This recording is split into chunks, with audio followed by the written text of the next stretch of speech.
Hey, what's up everyone? Welcome back to the channel. It's always a pleasure to see you all here. Today I'm going to show you how to create this type of 3D website. We're diving into something super exciting, how to turn a killer Figma design into an awesome 3D website using Dora. If you're into web design, 3D modeling, or just love creating mind-blowing digital experiences, this video is going to blow your mind. I'm going to walk you through the process of turning a Figma design into an amazing 3D website using Dora. Let me break down exactly what we're going to cover today. This isn't just another tutorial. This is a full masterclass on 3D web design. 1. Designing in Figma. We'll start by crafting our initial design. 2. Importing the design into Dora. I'll show you how to seamlessly transfer your Figma design into Dora with just a few clicks. Trust me, it's going to be smooth. 3. Setting up the responsive layout and managing breakpoints in Dora. Learn how to make your design look fire on every single device. Desktop, tablet, mobile, you name it. 4. Finding 3D assets and importing them into Dora. I'll walk you through importing and integrating 3D models into Dora like a pro. We'll explore Sketchfab for 3D models and bring them into Dora. 5. Adding animations. We'll add some slick animations that'll make your website feel alive and interactive. 6. Website launch. Finally, we'll publish your site and show it off to the world. Sounds like a lot, right? But don't worry, I'll guide you through each step in detail so that by the end of this video, you'll be confident in creating your very own 3D website. Today we're designing a celebratory website for Sketchfab, a marketplace where 3D designers showcase their work. Sketchfab just hit 5 million members. Huge congrats to them. And we're going to create a site to highlight this milestone. For those who don't know, Sketchfab is a gold mine for 3D assets. Is like the Instagram of 3D design. You can find everything from free assets to premium models, and the quality is top-notch. What's even better is that Sketchfab assets are fully compatible with Dora, so importing them is super easy. We'll explore this in more detail later in the video.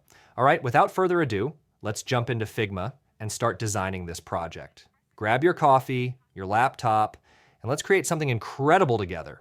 Before we start, make sure you have the following. Figma for the initial design. Dora for building and animating the 3D site. Sketchfab to find and download 3D assets.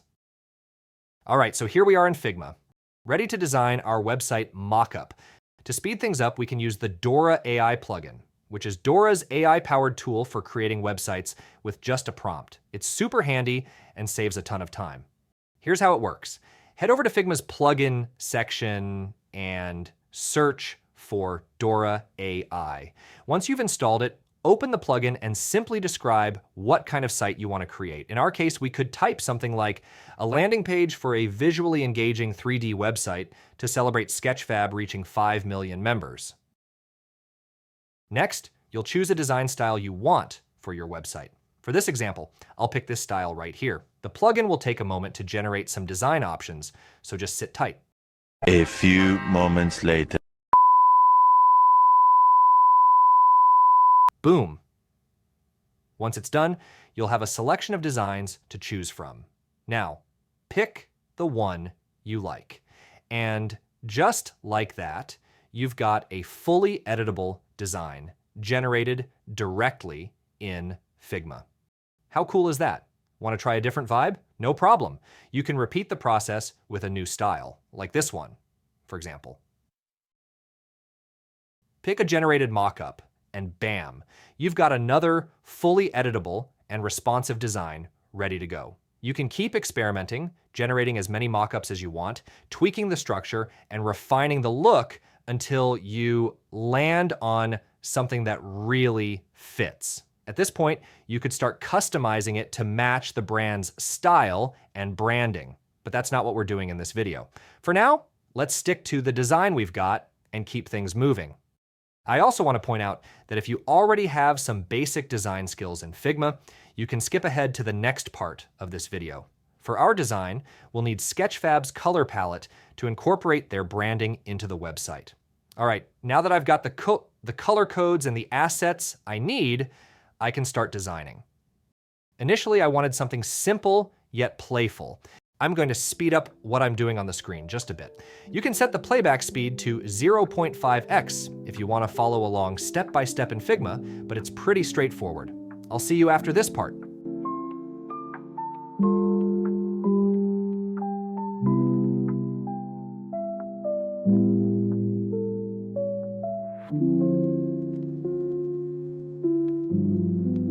And after spending a few hours refining the design, I ended up with this structure. It includes a bold headline with a brief description thanking the community for helping the platform reach 5 million members.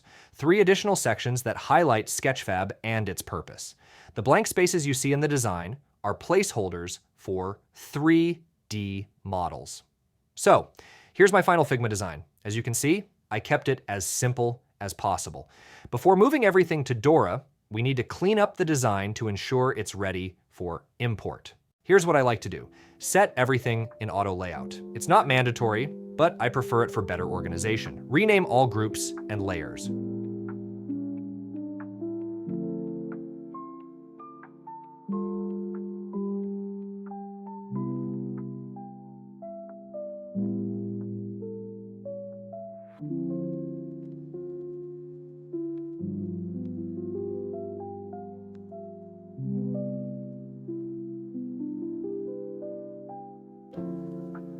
Remove hidden layers or unnecessary elements. Avoid using vectors. Dora doesn't support vectors yet, so it converts them into images, which isn't ideal for this design. For example, I'll delete this line layer here because I prefer to recreate it directly in Dora. Once the design is cleaned up, we're ready to move it to Dora. To do this, head to the Plugins tab in Figma. I've already installed the Figma to Dora plugin, but if it's your first time, here's how to find it. Click on Plugins and Widgets. Search for Figma to Dora. You'll see it pop up in the list. With your artboard selected, click Run. The plugin will start copying all the layers from your artboard. Once it's done, switch over to Dora. I also want to mention that all the resources for this video are linked in the description, and they're completely free. So feel free to check them out. And while you're at it, don't forget to drop a like. It helps let YouTube know that you're enjoying my content. Now that our design is copied, I'm heading over to the Dora platform. Here we are. I'll start by creating a new project and naming it Sketchfab Design Website. For those of you unfamiliar with Dora, it's an awesome platform that lets you build websites without writing a single line of code. All right. So now we're in a fresh Dora project. The first thing I like to do is double check the canvas. I can see the desktop size looks good, but I want to make sure the artwork height matches the one we used in Figma. To do that, I'll copy the exact height from Figma, go back to Dora, and adjust it here. I'm working with MacBook Pro 16-inch dimensions, but you can use whatever screen size you prefer. Just make sure it matches the dimensions of your Figma artboard so everything aligns perfectly. Now we've got a long canvas that's ready to work with. Earlier, we copied all the layers from Figma, so now we're going to paste them onto this canvas. Let's hit Command or Control plus V, and you'll see the upload progress appear at the bottom. Give it a few seconds to load, and bam. All of your designs from Figma are now transferred to Dora. What's really great is that everything stays exactly where it was in your Figma layout, and all the layers remain separated and fully editable, like this text here. It's so easy to work with. All right, so I see that our elements have been imported, but some of them appear pixelated. This is exactly why I mentioned earlier the importance of reviewing your design in Figma and removing unnecessary elements beforehand. But wait, why are these white lines still showing up in my design? I thought I had deleted them. Let's take a step back and check. Okay, I didn't delete them, I just hid them. Well, lesson learned. Let's move on and clean up the design. I'll start by replacing the pixelated images with higher quality cloud images. I'll duplicate them and then replace the image in section 3 as well. We'll resize the clouds to roughly match the size of the original images. Now, about these icons, they've ended up blurred, so we'll head back to Figma, export the icons as PNG files, and then re-import them into Dora. Once that's done, I'll adjust their size and set them to 48 pixels in both width and height. Okay, good. Next, I'm going to recreate the light effects directly in Dora. Here's how. 1. I'll create a rounded rectangle and apply a layer blur effect. 2. Let's set the blur value to 200 and see how it looks. Too blurry. Let's reduce it to 100. Yep, that looks much better. 3. I'll name it Blur Circle. Duplicate it, resize it, and place it under the cloud in section 3. And that's it for the light effects. Now, I'll go through each layer to ensure everything is properly set up for responsiveness. This means cleaning up the design by grouping related elements together and renaming the groups. Let's get started. I'll go through each layer, group related elements, and rename everything for better organization. Let's select this. I'll group the other elements into blocks so they're neatly arranged. Wait, I actually don't need to group anything here because I already set up auto layout in Figma. But if I hadn't done that earlier, I'd have to group everything manually in Dora. You'll see why grouping is important when we get to the responsive design part. For now, I'm renaming each layer to keep my layers panel clean and organized. Sure, I could have done this in Figma, but since we're already in Dora, let's just do it here. And that's it for cleaning up the design. Now, let's handle the responsive design for our site in Dora. Responsive design is the ability of a website to adapt to different screen sizes. Most of you probably already know this, but just to recap, whether it's a TV, desktop, tablet, or phone, our site should adjust seamlessly to any type of screen. This means the layout and order of elements will change depending on the screen size. That's exactly what we'll set up here. But before we dive into the actual responsive adjustments, we need to first manage constraints for each of the blocks we've created. What are constraints in Dora? Constraints define whether an element should remain fixed or move relative to another element. This can feel like a complex concept at first, but don't worry, I've included a link in the description to a Dora tutorial that explains constraints in detail. These constraints will help us control how each block moves and adapts as the viewport width changes, ensuring our design fits every screen size. Once we've set up the constraints, we'll move on to defining breakpoints. What are breakpoints? Breakpoints determine the specific screen sizes at which elements in your design will be repositioned or resized to better fit desktop, tablet, or mobile layouts. I've also added a link to a video in the description that goes into more detail about breakpoints. All right, back to the video. Let's start by adding constraints between elements in the navigation bar, like linking the Sketchfab logo to the About Me link, and then linking the Contact section to the About Me section. We'll also constrain the Sketchfab logo to the left side of the viewport. For the header block, which contains the descriptions, I'll constrain those to the right side of the viewport. This ensures that they maintain the same distance from the right edge of the viewport across all desktop screen sizes. Let's test it, and boom, nothing. This seems to be a bug in the app. Let me restart it and check again. Okay, after restarting, everything works as expected. The constraints are now set up correctly. I'll repeat this process for all the other blocks we created in auto layout in Figma, constraining each element within those blocks to one another.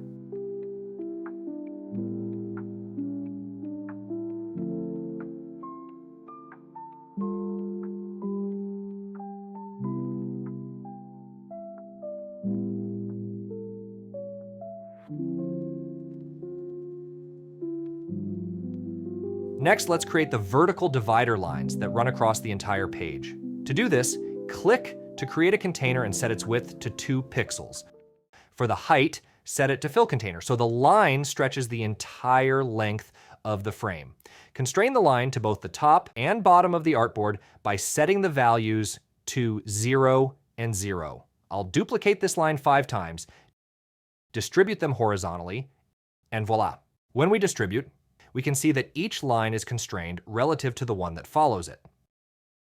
However, this method isn't responsive. I realized this while making the video, so let's fix it. Either leave the height as fill and constrain it to 0, or set the height to 100% of the viewport height. Both methods will work. For the center line, constrain it to both sides of the viewport so it stays in the middle of the page. For the other lines, link each one to either the middle line or the edges of the viewport, ensuring even spacing. Let's test it again, and yes, the constraints are now responsive. Now that all our design elements are properly constrained to the viewport, let's create the breakpoints.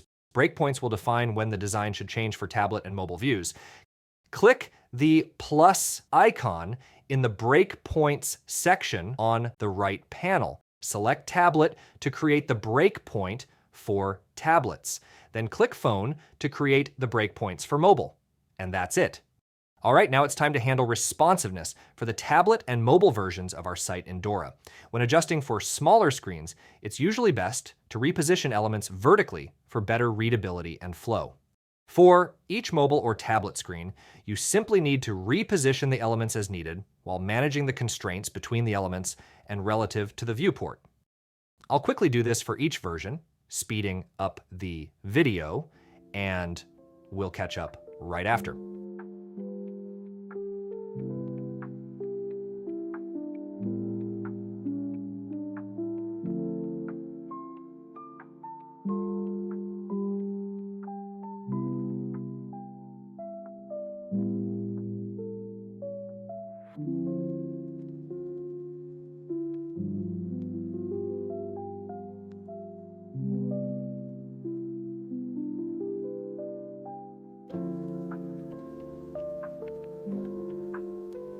Next up, finding 3D models. I'm going to add some free 3D models to our page. To do this, I'll head over to sketchfab.com, https://sketchfab.com.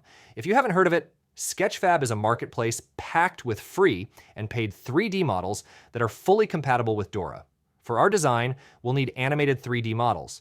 To filter for those, just check the asterisk animated box and a variety of options will pop up. There's something for everyone, different styles, themes, and use cases. For example, check out this one right here. Now, if you see a download icon on a model, it's free. If not, it's either for preview purposes only or requires payment. The icons are pretty straightforward, so you'll know at a glance. Let's grab this model here. We'll download it in GLB format, which is what Dora supports. You can also download in GLTF format, but you'd need to convert it to GLB later, which is just extra work for no reason. So I'm going with GLB. For this project, I'll download the 1K version since it's lighter and works perfectly for web. I'll also grab this model, this one, and another one over here. Once the models are downloaded, importing them into Dora is super simple. 1. Click on the 3D icon in Dora. Just 2. Create a rectangle. This will act as the container for your model. 3. Select Import 3D Model and choose your file.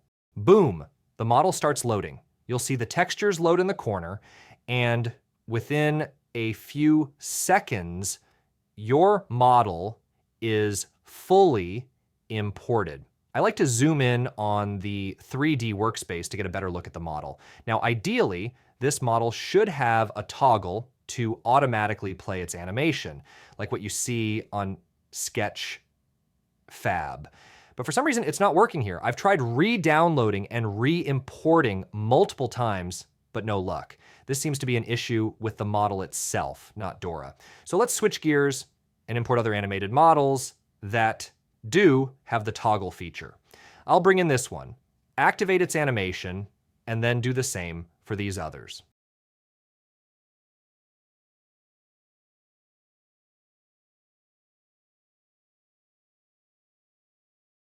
Once all the models are imported, we'll set constraints and adjust their sizes for mobile and tablet versions.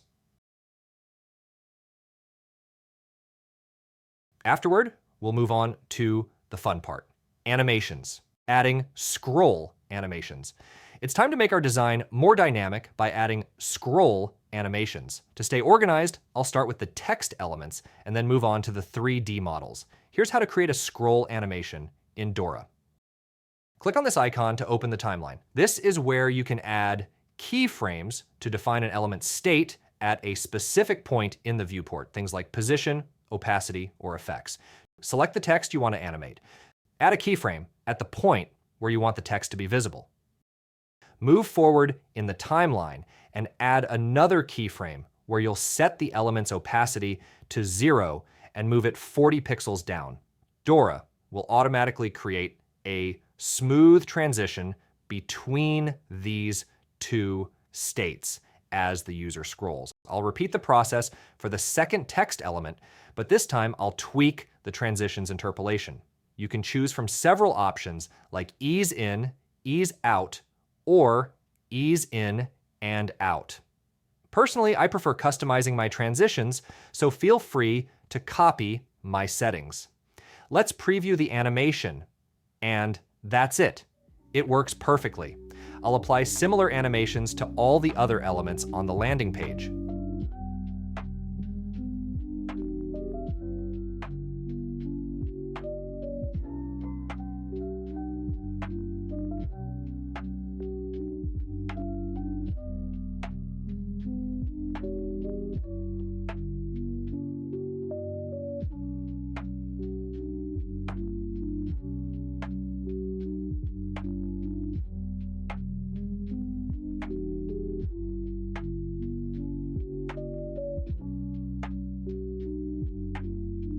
Animating the 3D models. Now, let's add scroll animations to our 3D models. For example, I'll start with the 3D airplane model we're using for the 5 million members section. Double-click on the model to open its components. Add keyframes to each part of the 3D model. Move forward in the timeline, adjust the position of the 3D object, and watch as Dora creates a smooth transition between the two states. You can also experiment with other elements, like the camera angle or the 3D space itself, to create the best animation for your design. All right, that's done. Now I'm going to create an animation for our second airplane model. This time, the animation will run throughout the entire page. To do this, I'll make the airplane fixed when it becomes fully visible in the viewport. Here's how you can pin an element in Dora. Just click the little pin icon next to the keyframe button. Once it's pinned, the 3D model will stay fixed in the viewport and remain visible as long as this setting is active. Now, I'll set up keyframes position at various points in the viewport. This will create smooth transitions, giving the impression that the airplane is actually moving across the site. Depending on which section the user is viewing, I'll adjust the model's position, rotation, and tilt to achieve the effect I'm going for. Once again, feel free to experiment with these settings to create an animation that suits your style, and there we have it. Our airplane animation is complete. Let's test our scroll animation. Next, I'll do the same for tablet and mobile versions. For those, I'll start by animating the text elements with a slight delay between each one to create a cool sequential effect. Then, I'll add scroll animations for each 3D model, making sure they move fluidly with the viewport on smaller screens. When it's all done, our site will look awesome, but I'd like to add a text animation for the intro to make it even more dynamic. To do this, I'll use Rive. If you're unfamiliar with it, Rive is an amazing tool for creating animations. I've already shown how to use it in another video, so check that out if you need help. Here's my process. Create the text animation in Rive. Export the animation as a video, import it into Dora.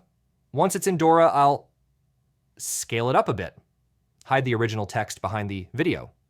Constrain the video to the viewport. Decide whether the animation should loop or play just once. Personally, I prefer looping animations, but you can set it to play once if that works better for you. Okay, now for the final touch. To make our site functional, we need to add links because, let's face it, a site without links isn't really a site. Here's how to add links in Dora. Go to the events panel at the top. Click the plus icon to add an interaction. Select click as the event type. Choose the Go to Page option. You'll see a bunch of options depending on what you want to do, but for this tutorial, we're focusing on open link.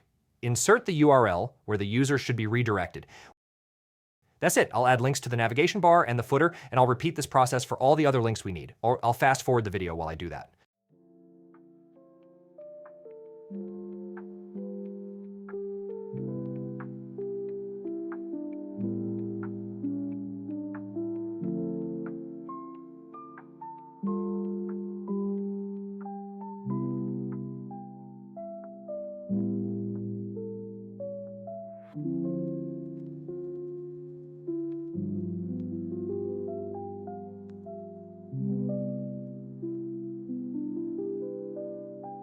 Once that's done, all that's left is to publish the site by clicking on Publish. And boom, our site is live and accessible to everyone. Wrapping up, once all the animations are set, test everything to make sure it flows smoothly across all screen sizes. By combining responsiveness, dynamic animations, and 3D models, your design will stand out and deliver a polished, interactive experience. And that's it for today's video. If you found this helpful, don't forget to like and subscribe. It really helps the channel. Catch you in the next one.